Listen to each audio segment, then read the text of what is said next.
गुरुदेव के चरणों में शास्त्री परिवार का अनंत कोटि नमोस्तु। प्रश्न पे आता हूं गुरुदेव कि खट्टा या मीठा अचार में कितना सारा एडजस्टमेंट होता है। आम का स्वभाव खट्टा होता है, शक्कर और गुड़ का स्वभाव मीठा होता है, मेथी का स्वभाव कड़वा होता है, मिर्च का स्वभाव तो हम सभी जानते ही हैं। नमक की प्रकृति में लवणता है, राई की प्रकृति में कसैलापन है, फिर भी अचार ने कितना अच्छा सामंजस्य बिठाया है कि सभी को अच्छा लगता है। हे गुरुदेव, हम जॉइंट परिवार में नाना प्रकार के सबके अपने अलग अलग मन रहते हैं, लेकिन कैसा सामंजस्य बनाएं कि कम से कम अचार की मधुरता हम सब में ऐसी ही बनी रहे। अब आज जो आपने बात उपस्थित की अचार की, बहुत अच्छी बात की कि आम की खटाई और शक्कर की मिठास, उसमें नमक है, मिर्च है, राई है और मेथी है, सब मिलकर के मधुरता देते। ऐसी मधुरता हमारे अंदर कैसे आए? आराम से आ सकता है। इसका रहस्य बता दूं? इसका रहस्य केवल यह है कि ये सब एक बरनी में रहते हैं। पहला रहस्य, एक बरनी में रहते हैं। समझ गए?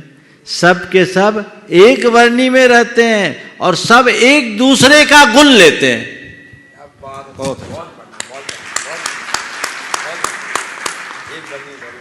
बस एक घर में रहो, एक झंडे के नीचे रहो, एक बरनी में रहो और एक दूसरे का गुण ग्रहण करने लगो, तुम्हारे यहां भी अचार की मिठास आएगी।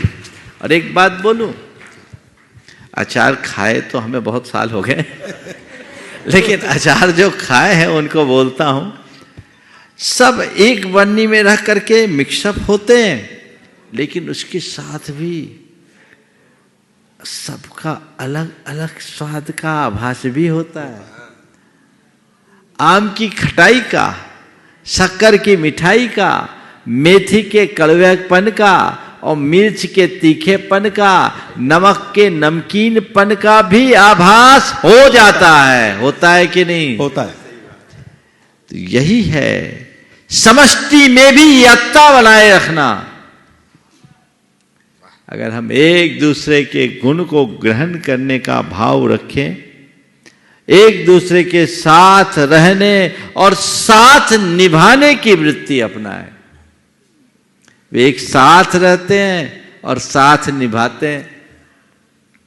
अगर आम कहे नहीं मैं तो खट्टा हूं, खट्टा ही रहूंगा, शक्कर कहे नहीं मैं मीठी हूं, मैं मुझे मीठी ही रहना है, मेथी कहे मेरा स्वभाव जो है मैं नहीं छोड़ूंगा, मैं जैसी हूं वैसी रहूंगे, और मिर्च लप लपा ले कि ज्यादा मत बोलो, मैं तीखी हूं तीखी रहूंगी, और नमक कहे देखो मैं अपनी मौजूदगी हटा नहीं सकता, मैं अपने ही स्वरूप में रहूंगा, तो अचार नहीं बनेगा।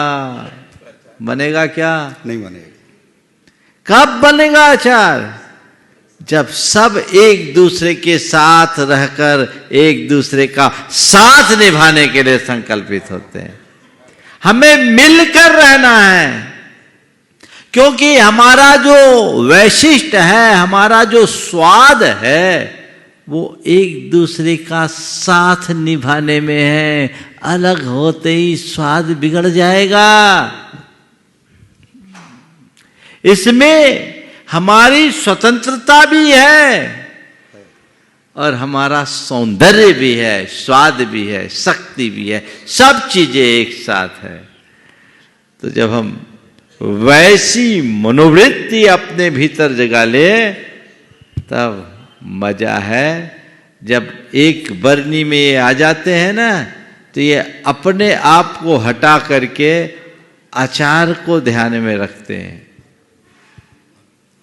बस हमें भी व्यक्तिगत महत्वाकांक्षाओं को गौण करके घर परिवार की सुख शांति और समृद्धि को अपना लक्ष्य बनाना चाहिए, और उसके लिए अपना जितना उत्कृष्ट हो उत्सर्ग करना चाहिए। यदि हम ऐसा करने में तत्पर हो जाए तो हमारा बेड़ा पार।